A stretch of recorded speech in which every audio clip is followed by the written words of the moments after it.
to the Lost Room interview. Thank you for joining us once again, Chris and Laura.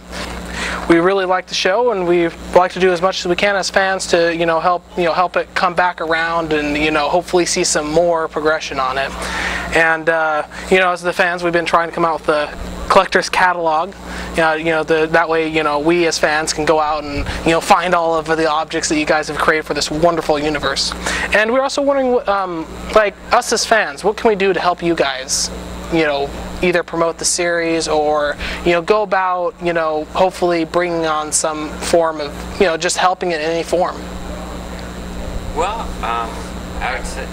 Well, I would say definitely, if everybody tells 10 of their friends, hey, this is a really cool show, you should check it out. That helps a lot, because the more people who buy or rent the DVD, that helps show that there's a continued growing interest in the show. Okay. And if we get a comic book going, the more the fans come out to kind of get the comic book and kind of show there is a real fan base for it, I think would help too. Is there comic books in the work? Yeah, we're talking about it, we'll see. But yeah. Discussion. Yeah.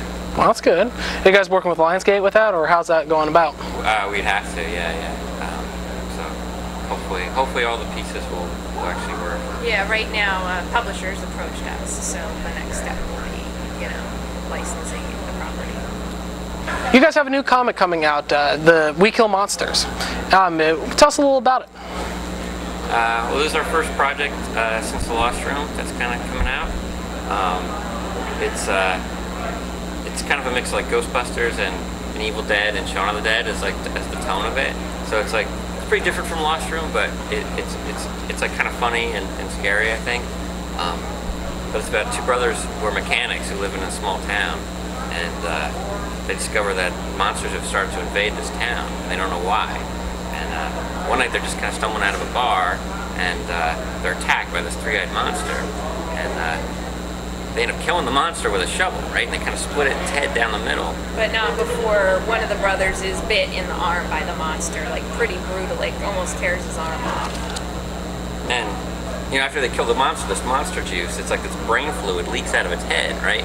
And it gets all over the guy's wounded arm and heals it. So just like, and they can't believe it. So they think, well, this monster must be worth $1 million, So they take it home, and the guy wakes up the next morning, and his arm has become this super strong monster arm. And as a result, now he's like addicted to monster DNA.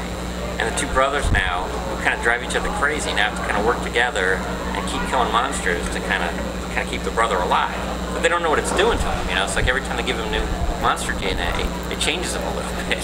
So while they're killing monsters, they're also, and this is the way it's kind of similar to Lost Room, in each issue we reveal a little bit more, we answer a little bit more of the mystery of where these monsters came from, why they're here, and what's going on.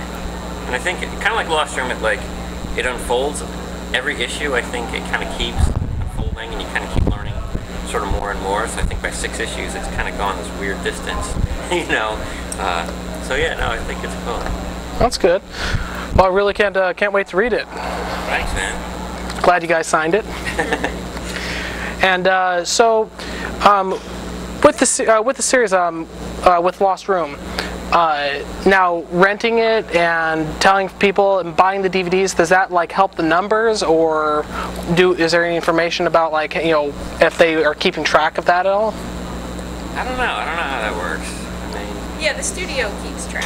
Lionsgate keeps track. So yeah, if people can rent it, buy it, it's available on Amazon. It's available at Walmart. So whatever's kind of most convenient. You can rent it on Netflix. Do you guys have any objects in your collection from the show? We do. Yeah. Which ones do you guys have? I have a key.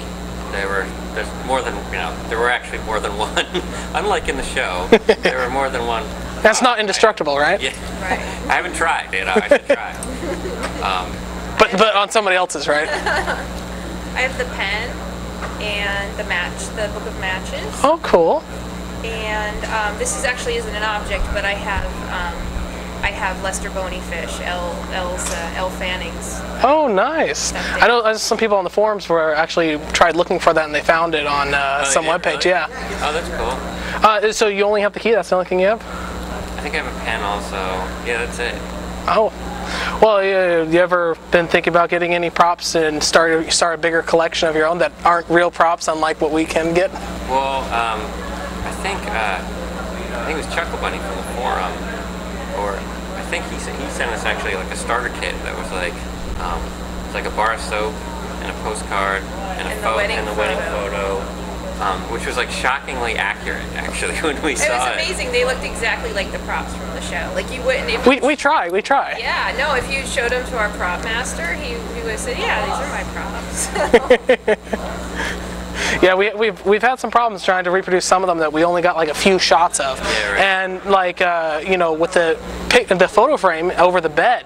That was one of the ones that we still haven't really been able to identify, or the watch is something we haven't been able to find. And it's just like sometimes we wonder if these things even exist as real antiques, but we still try to go out and find like the radio or whatever we can, even though some objects will elude us until we find it. And then once we find it, we realize there's lots of them out there. But thank you for joining us again, and for the Lost Room, and hopefully we'll have our collectors article out, and people will be able to get that and search out for more objects, and we'll definitely let you guys know about that. Our other project that sadly we're not able to show you today is we are working on a video game, a full video game. It'll have its own install. It does not require a previous video game for it at all. It's just its own install, and it's going to be free, and we'd like to get out to people to kind of promote the series, and it's going to be its own little story. It's not going to be following along with what you do. Is kind of be like an offshoot, and but it's going to take place after the Lost Room. And what we have right now is we were trying to get a tech demo here so that people could download that and see. And we were mentioning about the door and the rules of the door, and we want to show people what it would look like if somebody opened up a door that had a huge glass pane in it. Because if you think about it, you open up the door with the key and you open it up, and you're walking into the room, but there's still that window there. The window's not going to show the room because it's supposed to be the regular door, because the other side is going to be wood.